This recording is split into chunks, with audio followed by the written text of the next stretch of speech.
Hello, folks. Check it out.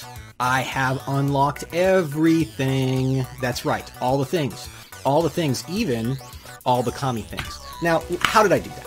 How would I do that since I haven't built most of the things? Because traditionally the way that you do things is you scan them, and then you build more stuff and you scan it. But I have not been doing things the traditional way, and we'll talk about this in just a sec.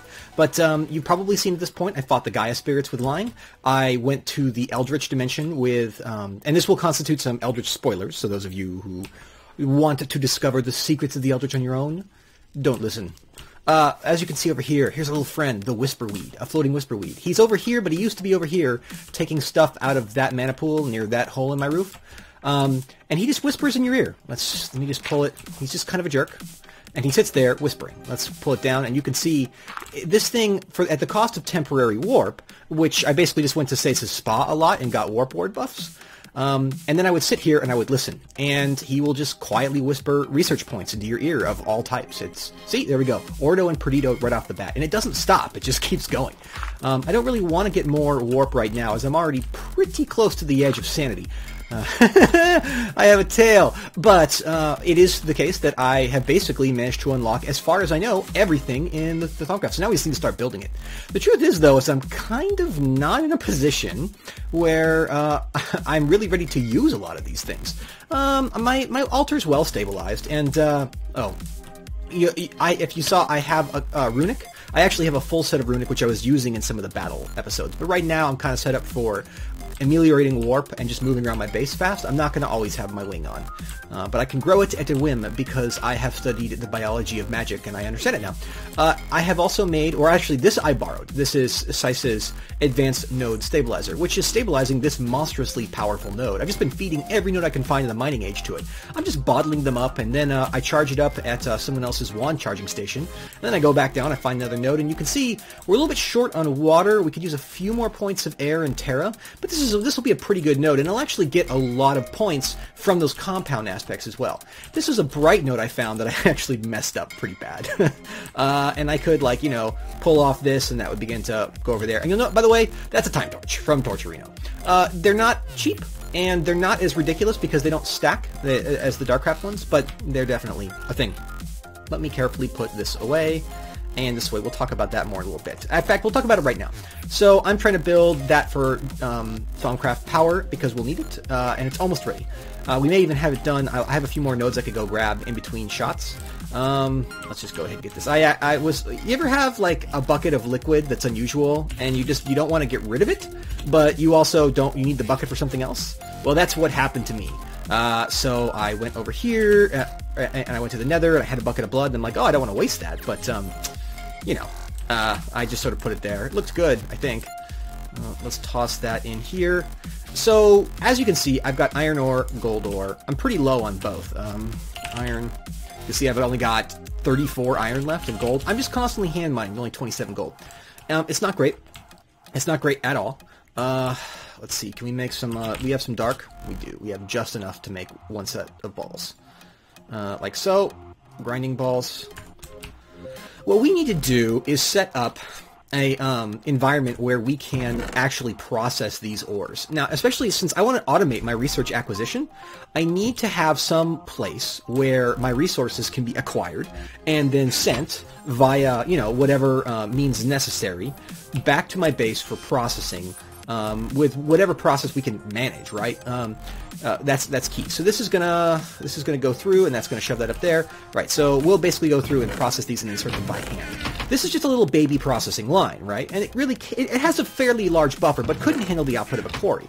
And there's lots of other stuff we'd like to do with the output of our quarry, right? For example, and I say quarry like any sort of automatic miner or anything that could generate ores, because we do have things. We'll probably only rely on a quarry a few times, and then we'll go and do other stuff.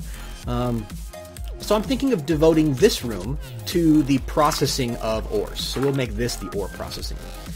Now, as for how to do that, there's going to be a couple different things we need to do. We need to be able to get ores here. So one thing I need to do is actually run a power and ME line down there. So what I got to do is sit down and I got to make some ME glass cable and a couple of point-to-point drops, and also I need to, like, there's a couple of bridges I need to bridge down there, basically so that we can get the ME controller signal down here. So I'm actually going to have to go to where this drop point is in the wall and run it underneath the floor, because, you know, you have to manage your channels, and I only have one ME controller block. Although I suppose this could be that time when I actually go about making a new I don't know. It's tricky. It's definitely tricky. But yeah, so what I'm going to do is start, well, so here we have the induction smelter, and this can triple ores. It also is just a really, really effective way of making a lot of unusual alloys. But I think it's actually cheaper in terms of power than this alloy smelter, right? Which can pull a lot of power. It actually is pretty expensive in terms of power. If we go to the recipes, though, you'll see it's like 3200 RF to make stuff. Let's see if we can find something interesting. So this costs 2000 a smelt, and this costs 3200 a smelt. So yeah, and this can triple, and this can sort of triple. So we're already actually through that block of stuff. So let's go ahead and pull this metal out and insert that into our precious, precious thing. Yeah, so a little bit more gold to hold us off. So maybe we'll go with Ender IO for ore processing. But we definitely want to do something along those lines soon. And maybe we'll move to Mechanism for ore processing. Seiss, meanwhile, is going through the Eldritch all the time and having a good time with it. He is definitely getting a lot of fun stuff. All right. Let me run my cabling. I'm going to need to make some new cabling. And then we'll see about building the actual... I'll build the machines, the smelters and whatnot, and we'll see what we can do there. So, one moment. Well, folks, so, nice thing. I do need to get a few more Enderman skulls before I can continue with what I want to do, so just going to make some of those. Oh, God. Oh, God. This is annoying. Alright folks, so I have gotten a little bit of work done in here. As you can see, I've torn up the floor, and I thought I would just spend a moment to talk about what I did here. I know that some folks have been watching and they're curious about applied energistics and they find it complicated. I know that I'm going to be doing some other stuff in here over time, so I've decided to make my first second network. So this is the wiring of that second network, and it's a little complicated, but let me explain what's going on. So you can see here that this is the line. Let me pull up my network tool.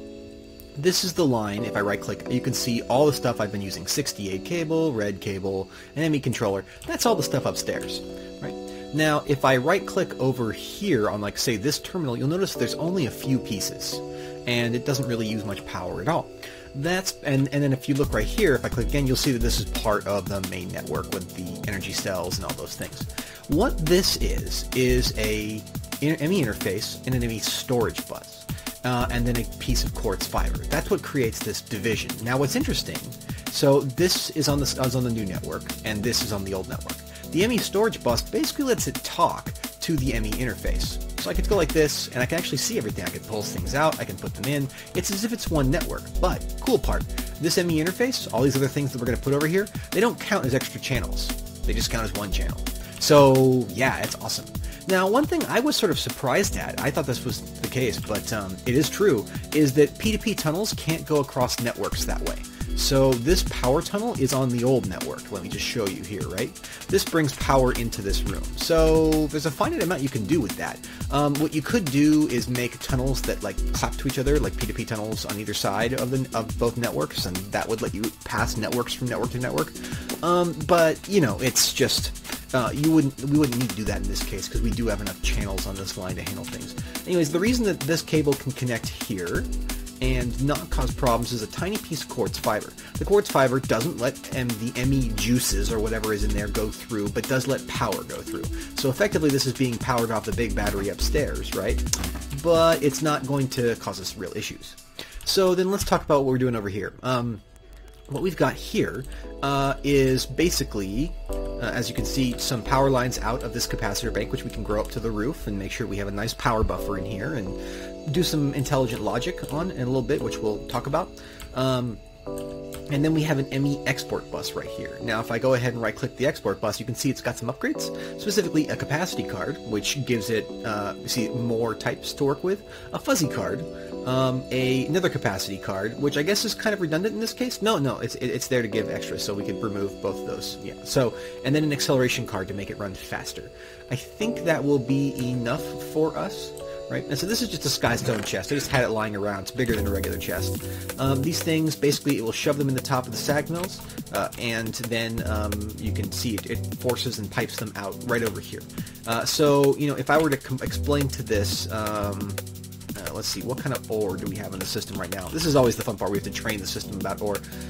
Let's just say all the... we have anything that we don't have much of? Silver ore, sure.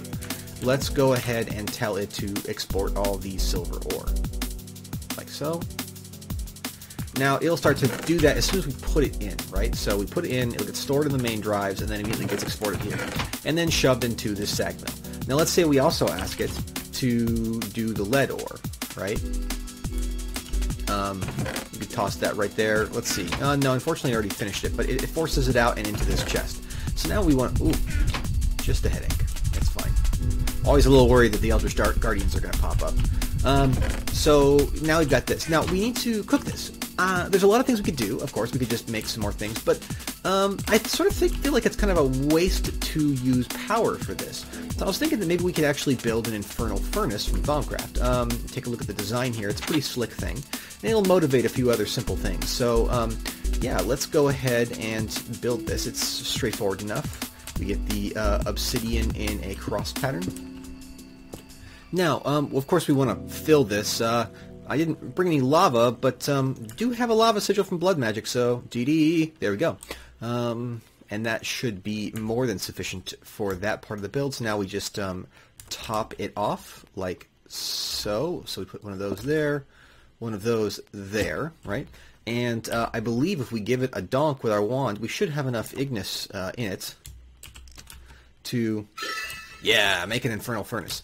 Now, as for inserting things into this infernal furnace, it seems pretty obvious to me that the easiest way to do that is to make a open crate. So if we go to open crate, from Botania, we've been using this before, right? And it's just some planks. So do we have any living wood? We do. So let's go ahead and I think just 2 of these should be enough. Make an open crate. And now we should just be able to put that right there and then run some of these item conduits up here. Just a little bit of a snaky path right here. And we can come in and clean all this up in a little bit. And then we want to tell this to accept, insert, all the time. That should be enough. So now if we ask this one to extract all the time, we should see, yeah, that stuff immediately goes in there. Now, we're going to want to upgrade this furnace because as it stands, it's pretty slow at what it does. Oh, but you see, it's already popping stuff out. And what's more, it's also going to pop out experience, which is good because we could use the experience for a lot of different things. But yeah, so what we need to do now is catch the stuff coming out. And it's going to fall right on top, right there. So all we have to do is catch it. And you can see it's pretty slow and it will sometimes make flux, but we love flux, I think. So should be good on that front. Let's see if we can make room for the various pieces, bits and bobs. And don't worry, we will, of course, clean this up a little bit. Let's also just fix that, because that is sort of a bother. All right, so, yeah, we can speed up the process substantially. And I mean, really do mean substantially, by adding a little bit of, let's see if we can get some wood, some planks here, right? I think it goes like this, and then a little bit of iron. And then right in the center, we put an air shard. And that should be enough. If we get 3 of these, toss them in. I believe we'll have enough. Do 1, 2, 3. Oh gosh, I love this terminal. I love this terminal. It's so, so good. And we should just be able to hook these up. But this is, and you can see we're already churning stuff out. But this is not exactly all. Oop. It's a little tight in here. Maybe I should have moved it one over, but you'll see why I sort of wanted to do it this way. Ooh. Ooh. I hate when this happens. Oop. There we go. That should cause it to start pumping out a lot faster. So then we can, and this also has a super nice wide buffer of stuff, and you know, is generally really good about actually doing stuff here, so, or actually cooking things, so we're in good shape. But what we need to do is collect this back down. So I think that maybe the right way to do that, and by the way, this is see that those are kind of transparent because I have this wrench in my inventory. If I right click and change that, now even when I hold it, it's there, which is pretty cool. I think if we can make a dematerialization plane from ME, from Applied Logistics, we should,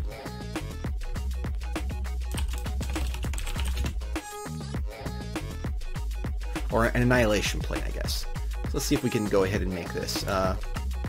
Yeah, we just have everything we need for that right there off the bat, and we should have enough cable to lay this down.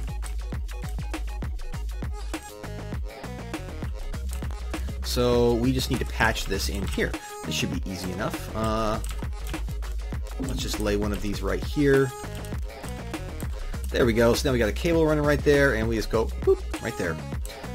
And the device is online. So now, if we ask this, or actually, let's see here. We could grab. Look at, we got a bunch of ores down here, so we could just reclaim some of this material that shouldn't be broken anyways. Right?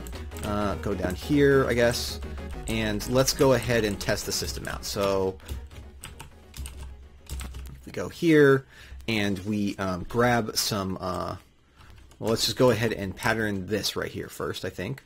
We'll say iron ore of any type. I think that many types will be enough. If not, I think we can upgrade it again at the cost of speed.